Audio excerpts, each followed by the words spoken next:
Dimitri Burley, alto saxophone. Billy Grimm and James Horn on trumpet. Alejandro Almodovar Vivas and Owen Kress, Barry sax and trombone.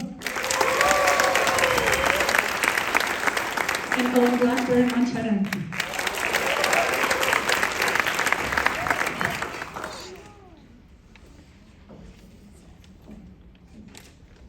I just wanted to thank and make sure I had a few names here handy. Thanks for the welcome to the stage, and I just want to start by saying what an amazing weekend I have had here with these students, and I want to give a big shout out to the teachers in this community and the families in this community that support jazz in this way. It's so true. They're not just kind of growing on trees out there. I mean, this is cultivated, especially over a long period of time, by a lot of people. So first, just a big round to this community for providing this kind of situation for music education. Yeah, big round for yourself.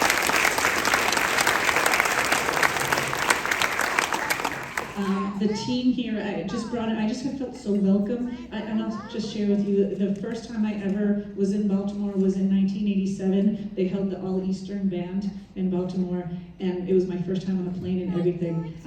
And so I had a great time then in this world of music that, you meet people there and we keep meeting over and over again. And so now I'm back here. I found out that we have a Massachusetts connection with a number of staff members here in this group. So it's been such a welcoming, such a well-organized experience.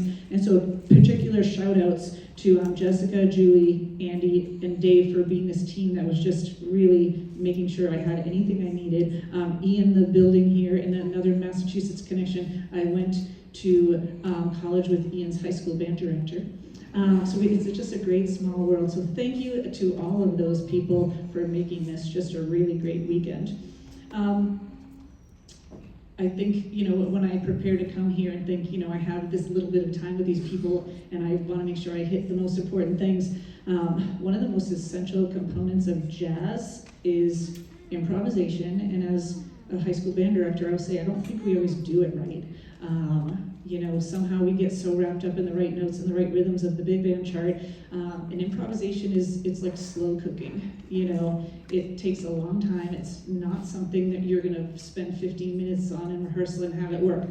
So you talk to your children, moms and dads, when you go home. I hope I try to instill this sense of improvisation is for everyone. It can look a lot of different ways, and so this next piece, this first piece, traditional, people stood up and took some solos. This next piece is written by Anna Weber, who, she's out in Massachusetts at New England Conservatory. She's co-chair of the Jazz Studies Department.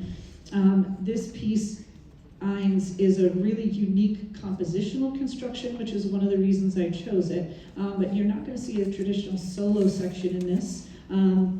And I'll warn you, it's just going to be strange sounding music. It sounds like, if you can imagine this huge machine that is moving. We were almost imagining it to be like AI intelligence, and it's this big machine coming at us. And then the way it's constructed compositionally, parts of the machine get stuck. And so that's different sections will get stuck on a loop playing something. And then at some point we're all stuck, and then it's almost like shards of the machine start breaking off, and that's the moment that's improvised. And in fact, a lot of the notes on this, it doesn't say what note to play, you get to choose. And so the entire machine will break apart, and then at the end we kind of all come back together, and we as a group maybe imagined that this was that AI had taken over the world, and that's how the piece ends. So we hope you enjoy Anna Weber's composition, Eins.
Thank you very much. I did this with my high school jazz ensemble a few weeks ago, and if you can imagine when you first pass this out to students, they're like, what are we doing? What is that music? And it only works when students really dig in and sell it with the expressive qualities. A lot of music we play can sound good even if it has no expression because it's a beautiful melody. I don't know if we'll be humming that one when we go home, but I think they got the expressive qualities for sure. All right, so this next piece we're doing is going to feature Garrett Jones on trombone, Justin Becerra on guitar, Keith Ivey on piano, Corrigan Wood on trombone. This is a Christine Jensen composition, Blue Yonder. When I got here, and you don't know when you're doing an honor band, what's the level of student? Did I pick the right music? Did I pick enough? Did I pick too few pieces? And so I thought this one, in my mind, had some challenging moments in it that, I'm hoping people practice. But when I circled and surveyed the room and said, what's everybody's favorite piece? Probably 75% of the band was saying this one, which reassured me right away. They've listened to it, they've practiced it, and we have had a great time preparing her piece. This is called Blue Yonder.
the trumpet.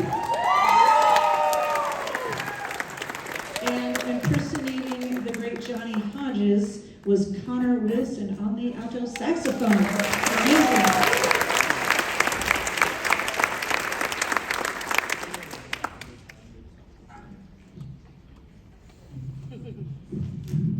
We wanted to thank you for the time that you spent with us tonight and the other nights. It was very useful, and it's going to really propel us into the future, whether we're going into a career of jazz or any other music, or even just in general. And I think I can speak on behalf of all of us that we all hope to run into you again in the future.